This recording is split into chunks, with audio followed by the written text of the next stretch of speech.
Good morning. 2 years ago this month, when President Bush announced his decision to nominate John Ashcroft as Attorney General of the United States, he described him as a man of great integrity, of great judgment, and a man who knows the law. John Ashcroft was born in Chicago, raised in Missouri, where he served as state auditor, state attorney general, governor, and was elected to the Senate in 1994. Attorney General Ashcroft has long stated his commitment to confronting injustice by leading a professional justice department free from politics, defined by integrity, and dedicated to uphold the rule of the law. As you know, in global war on terrorism that has followed the September 11th attacks on America, the priorities of Justice Department have been refocused. At the President's command, Attorney General Ashcroft has mobilized the department's resources toward a single overriding objective: to save innocent lives from further acts of terrorism. The department is carrying out this critical task in close cooperation with our coalition partners. Attorney General Ashcroft is supporting this effort through his meetings this week in Europe. Ladies and gentlemen, Attorney General of the United States, John Ashcroft. Thank you, Mr. Ambassador. Thank you very much, Mr. Ambassador, and I'm very pleased to be here. I'm delighted to be accompanied on this trip by two individuals who have very important roles in the United States Justice Department. Asa Hutchinson, would you stand up? Asa is the director of the Drug Enforcement Agency for the United States of America, and in spending time here in the United Kingdom and in other capitals in Europe, I wanted him to be with me and to develop our further capacity to cooperate on issues relating to narcotics. Thank you, Asa. Michael Chertoff is the Assistant Attorney General in charge of criminal prosecutions in the United States. Obviously, when it comes to matters relating to the security of the American people and the security of freedom-loving people everywhere in our war against terrorism, our ability to have the effective criminal prosecution of those that are apprehended is very important. I'm delighted to have spent time this morning with Home Secretary David Blunkett. His commitment to the safety and security of individuals, to the fight against terrorism, is a matter of inspiration to me, and I thank him for his most hospitable welcome and for his understanding of the nature of terrorism, especially a redefined approach to terrorism, which, at least in our awareness in the United States, is something that we've learned more than we wanted to learn about, in ways that we didn't want to learn about it, but we have learned about it. Now, obviously, the United Kingdom has had experience with terrorism in ways that have been firsthand for a longer period than the United States of America. But the acts of September 11th have taught us something about the international nature of terrorist activities, that the training frequently takes place in one jurisdiction, that the development and planning of an operation takes place in another jurisdiction, and the operation itself might be executed in a third or fourth jurisdiction. Given this span of jurisdictions and the variety of national contacts with the continuity of the terrorist effort, it makes it very important for us to have the capacity to cooperate, both in preventing terrorist attacks and finally in developing a capacity to prosecute those who perpetrate acts of terrorism at the peril of innocent citizens. The terrorist attack, which we describe as an attack on the United States on September 11th, turned out to be an attack on a broad number of countries whose citizens were destroyed in that attack. I mean, 79 United Kingdom victims, at least our understanding is that count, which may make it one of the largest terrorist attacks ever on the United Kingdom, took place in the United States. And the loss of life there is something that we are keenly aware of and sensitive to. We do not want to be a country in which not only are our own residents unsafe, but in which our visitors are unsafe, and we want to do everything we can to fight terrorism. I was very pleased yesterday that our Secretary of State, Colin Powell, was here with Prime Minister Tony Blair to mark the 3-month period since the September 11th attacks, and to commend and to thank and express the appreciation of the United States of America to the United Kingdom for its cooperation and its understanding and its team effort to curtail the impact of international terrorism. Terrorism is not confined to a single country or a group of countries. In October of this last year, we publicized a most wanted list from the Justice Department as a part of a worldwide assault on terror. It lists 22 known terrorists who are responsible for acts, and most of the acts for which they were responsible took place outside the United States. But we know that these individuals have in many cases been linked to the organizations which perpetrated the acts of September 11th.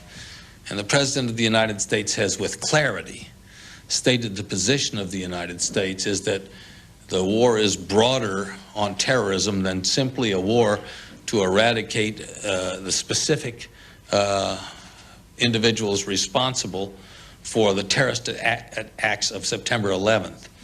That those who harbor terrorists, those who provide a base for terrorism, those who, as a matter of fact, perpetrate terrorist acts that threaten the interests of the United States and around the world are the subject of our effort, and we will continue to work hard to make sure that we provide a context for greater security. I had the opportunity this morning with Home Secretary David Blunkett to express my deep appreciation for the fact that we believe that the relationship between the United States law enforcement authorities, both the FBI, the Drug Enforcement Administration, the U.S. Marshals Service, the variety of law enforcement, the Immigration and Naturalization Service, law enforcement individuals and the like, including others from outside the Justice Department and the United Kingdom, is a commendable model of cooperation between mature, independent sovereigns. And there are ways in which we can work together and do work together, respecting the sovereignty and independence and dignity of each of the nations. The New Scotland Yard officials, British constabularies and British Secret Service have extensive experience with terrorism, and they can provide for us a much needed understanding. They have been proactive in their cooperation with the United States, and I personally want to extend my appreciation. 9 Scotland Yard officers, for example, testified and gave critical evidence at the trials of the Al-Qaeda terrorists who bombed U.S. embassies in Dar es Salaam and Nairobi in 1998. Their assistance was extremely valuable in obtaining conviction of all of 4 Al-Qaeda terrorists regarding those particular bombings that have completed the trial in New York.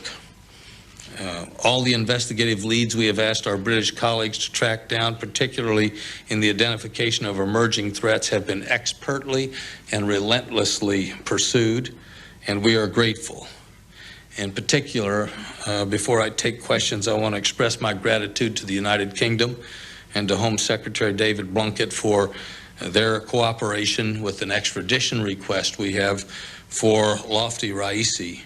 Mr. Raisi is currently charged with making false statements in connection with records he submitted for a pilot's license in the United States, but he is obviously the subject of an inquiry related to September the 11th, and we appreciate the dispatch and cooperation of the Home Secretary in helping the United States again achieve its objectives of justice.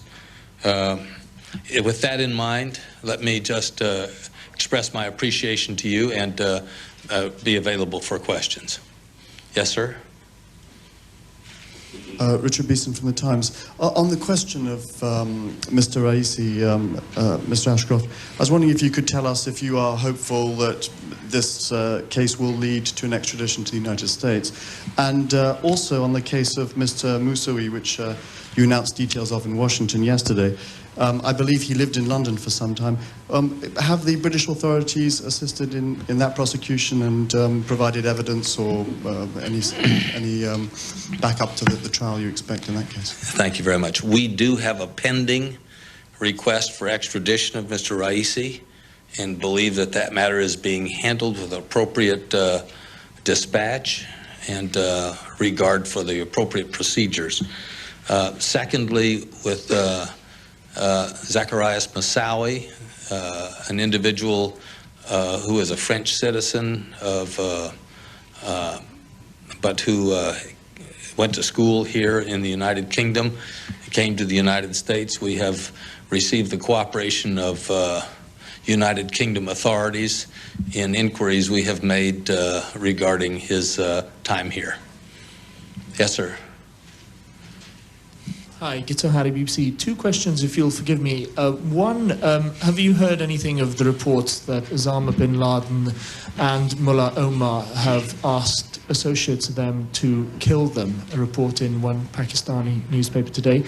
And secondly, whether there's a danger because of your decision to seek the death penalty with terrorist suspects that it could make extradition from European countries of other terrorist suspects very difficult. First of all, I can't give you anything other than what I've read in the newspapers. And sometimes I can rely on that information, sometimes I can't. So in all candor, I don't know that it works the same way here as it does in the United States. Sometimes you can, just sort of like politicians, sometimes you can rely on them, sometimes you can't.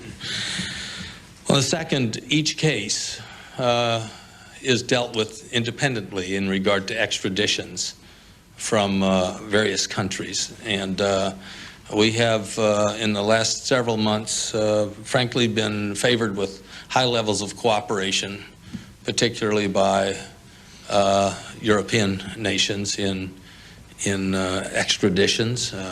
I can think of the French having satisfied two of our requests in regard to one defendant named Einhorn and another defendant named Kopp, both of them very serious cases for which we were grateful in that cooperation.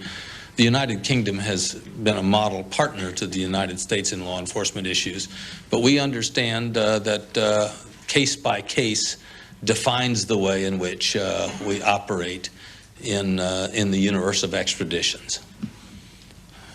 Sir, in the back, yes.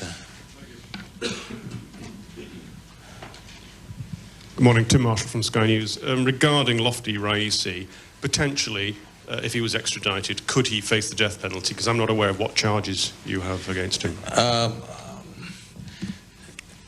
I don't believe that the kinds of things for which he is currently being the extradition has been requested are death-eligible offenses. Yes, sir. I'm sorry I don't know all of your names. I could get to the Americans whom I know, but thanks. Anton Aguadio of the Daily Telegraph. If I can just go back to the death penalty, is it a problem, the issue of the death penalty and extradition? Jeff Hoon was quoted as saying a few days ago, that if, for example, British troops were to capture Osama bin Laden, that they wouldn't hand him over to the United States unless they had assurances that he wouldn't face the death penalty. Is this a problem that's going to dog your investigation throughout? And are you willing to give guarantees that suspects that are extradited would not face the death penalty? Well, it is clear that the United States, most of the states in the United States and the federal government of the United States have laws, the violation of which provides death eligibility in terms of the sentencing.